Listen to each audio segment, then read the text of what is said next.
Hey everybody, welcome to another episode of All Five Rounds. I'm your host, Darren Laux, and as always, in spirit, my co-host will be Ty O'Keefe. I just wanted to touch on UFC 235, on the main fights anyways, that really stuck out to me, as to most people. I'll start with the Diego Sanchez-Mickey Gall fight. I'm always a little tentative to see Diego Sanchez fight, as he is getting up there and he's been doing it a long time. And we all know what can happen with fighters, as they reach that age. Sometimes it just is any little thing, and it can end up being bad news. So, but I was pleasantly surprised with the outcome of the fight. I got to say, I was kind of rooting for him, just because of him being the underdog and basically being a part of MMA's history, and the UFC's history. So anyways, when I was watching the fight, I couldn't help but think about a couple of things, and one of the things that came to mind is what really showed was his experience. Diego Sanchez's experience really came through in that fight. I mean, he was poised, controlled. He did exactly what he wanted to do in that fight, and didn't really step outside of that. The other thing that I kind of was glaring to me was that Mickey Gall's toolbox is not complete enough to fight a guy like Diego Sanchez, and by a guy like Diego Sanchez, I don't just mean like a veteran of the sport and stuff. I just mean somebody who's so well-rounded. Mickey Gall, I'd still say, is a bit of a specialist at this point in his career. His striking's really not on a level that he could compete with a good striker or even a decent striker, I think. He's much more of a jiu-jitsu guy still at this point, as the wrestling still isn't there either. So when you fight a guy who has a lot of tools, and particularly a good wrestler, a good grappler, it can be a lot of trouble for somebody who's more of a one-trick sort of guy. So I think Mickey Gall needs to continue to work on his striking and probably some more wrestling, while he's honing his jiu-jitsu game. And I think that would help him for later fights in his career. The other fight, obviously the one that everybody's talking about, is the Robbie Lawler Ben Askren fight. I'm a fan of Robbie Lawler. I love watching him fight. I'm not a huge Ben Askren fan.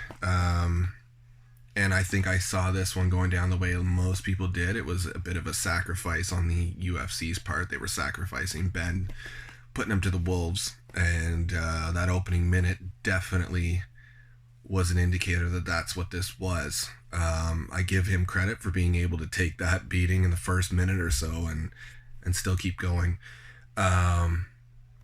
But the choke, I know a lot of people have come out and they're talking about that bulldog choke that he did. When I saw it originally, I knew right away that I could just tell by Robbie's arm movement that he was okay. I know people saw his arm drop. He said that he had no reason to keep his arm up, so he put it down. It definitely kind of looked like a drop, and it might have been a temporary, I don't know, actually. I was going to say a temporary loss of consciousness, but I don't think that was the case. I've been choked out a couple of times, and I know that when I came through, I didn't really know what was going on. But when Robbie came through, when the choke was released off him, he was immediately in Herb Dean's face. He wasn't dizzy. It looked like no loss of consciousness at all. And, further review of that tape showed as Herb Dean touched his arm, actually Robbie gave him the thumbs up. So, I know Henner and Jorge and Gracie, Henner and, one of the other Gracies, they put a tape out saying that, the choke would have went through basically, and that he would have been choked out. And that could be true, but when Robbie Lawler said in the press conference that he was okay and that he was just going to let him gas his arm out, I kind of believe that. I also believe that if Robbie thought he was in trouble, he would probably go for another scoop and slam like he did in the first minute. So, really bad mistake, I think, by Herb Dean. But, you know, they're always there to protect the fighters, so I guess you got to err on the side of caution when it comes to that. Just too bad, though. I think the fans really got robbed of, what could have been whatever, but a lot of people wanted to see. But now instead we're going to have to listen to Ben Askren go on and on about, what he's done to the UFC's, wolves are being fed to the wolves in that sense. Because it was definitely slated. Like, you could definitely tell that the UFC gave him a guy that was good at stopping takedowns. Vicious striker. Vicious everywhere, really. I mean, Robbie Lawler is just a violent fighter. So,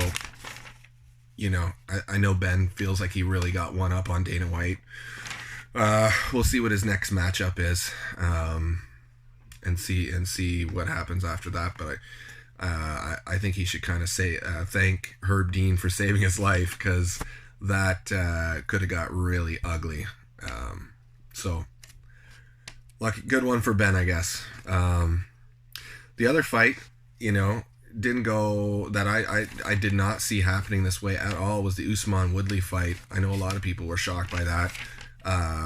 To me, this fight, I didn't see where Usman was actually going to beat Woodley either. I really thought that Woodley was better in pretty much every area than Usman, especially when it comes to putting mixed martial arts together. The list of guys that Woodley's been able to beat in the different fashions, I just did not see that happening, and I thought at some point he would have an answer, or maybe he was timing something, but he looked beaten in there mentally. You could see it on his face, and I don't know if it's a product of other things going on in Tyron Woodley's life, or if it's it was a training thing, or if he was just sort of taken off guard by the skill set of Usman. But it was shocking, and it'll be interesting to see how he rebounds from that, and if he can make his way back up to a title shot. I don't see that being an issue for him, but if he gets the title shot, what adjustments he makes in order to do so. So very interesting. Never saw that fight going that way. And I also heard afterwards that it was released that Usman needed a cortisone shot in his foot. Apparently he had like some sort of cast on it or something, due to some sort of bone break or something in his foot. So he actually needed a cortisone shot to do that fight. So impressive performance, and anybody in that division's got their hand full with Usman for sure. And then, of course, the last fight of the night, Jon Jones versus Anthony Smith. I know a lot of people sort of pegged it as Smith was there to get beat up, and it was just whether for a few seconds or something if he could catch Jones with anything. I never really saw it that way. I really thought that Jon was just going to beat him up, and I actually thought he might finish him in the third round. I thought by submission. I thought he would beat him down, then work a takedown maybe in the second or third round, and get a submission win. So I wasn't shocked with the 5-round decision. I was shocked a little bit that Jon Jones didn't look so Jon Jones-esque in many ways, but what was really glaring was that Anthony Smith was nowhere near Jon Jones level, which I don't think anybody thought he was in the first place. I certainly didn't. But I thought he would have something for him, whether it was the idea of I'm going to get beat up a lot, and in one of those exchanges I'm going to lace him with something. I know he did hit him with a few shots, but nothing that would, really shake Jones. Even some haymakers, something, wild hooks. He did catch him with a slight head kick, but I think his game plan needed to be more, based on the counter striking aspect if he wasn't going to charge forward. I think that was one of his mistakes. And unfortunately, just standing in front of Jon Jones with no movement and letting him pot shot you the whole fight is never going to lead you to any success. But I mean, to me, this was a poor matchup by the UFC. There was no need, in my opinion, for this fight. I never saw why Anthony Smith deserved this win or this fight, and I never thought, like, who was thinking that he was actually going to have a chance to win that fight? I don't know who. When I saw the favorites and the odds for the fight, I was like, Jon Jones is more than plus 600.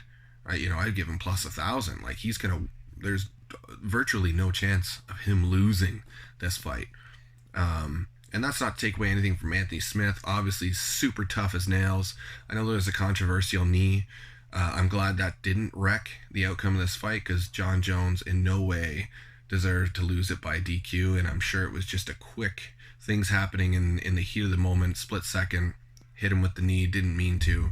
And then, also good on Anthony Smith for not looking, as he said, to steal the belt. He wanted to win the belt. Much respect. A lot of lesser guys would have tried to take an easy way out there. But I think what we take away from this is that a couple of things. Anthony Smith is super tough, super durable. And then the other thing is that Jon Jones needs some better competition. And the only guy at 205 who can give him any competition, I think, at this point, is Daniel Cormier. I don't want to see that fight again. I'd much rather see them do it at heavyweight. I feel like Jones is reluctant to do the fight at heavyweight. And I would be too if I was him, knowing that Daniel Cormier with 30 more pounds on his body could definitely hit me harder and will be stronger than when they fought at 205.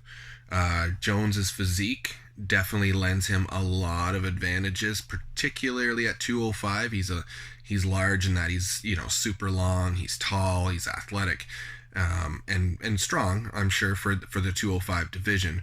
But I think Daniel Cormier at whatever he comes in, I think he comes in at 240 or something like that, or even heavier, would have so much weight behind his shots. I don't know that Jon Jones is willing to risk it at heavyweight. And I know there's talk that Brock Lesnar will be fighting Daniel Cormier at heavyweight. So as to what happens with Jon Jones, I'm sure like the Santos fight is going to happen. I don't see how he can beat Jon Jones. And I don't see how anybody can at that weight class. So I hope the UFC makes some sort of plan with Jon Jones to get him up to heavyweight. And let's see what he does there.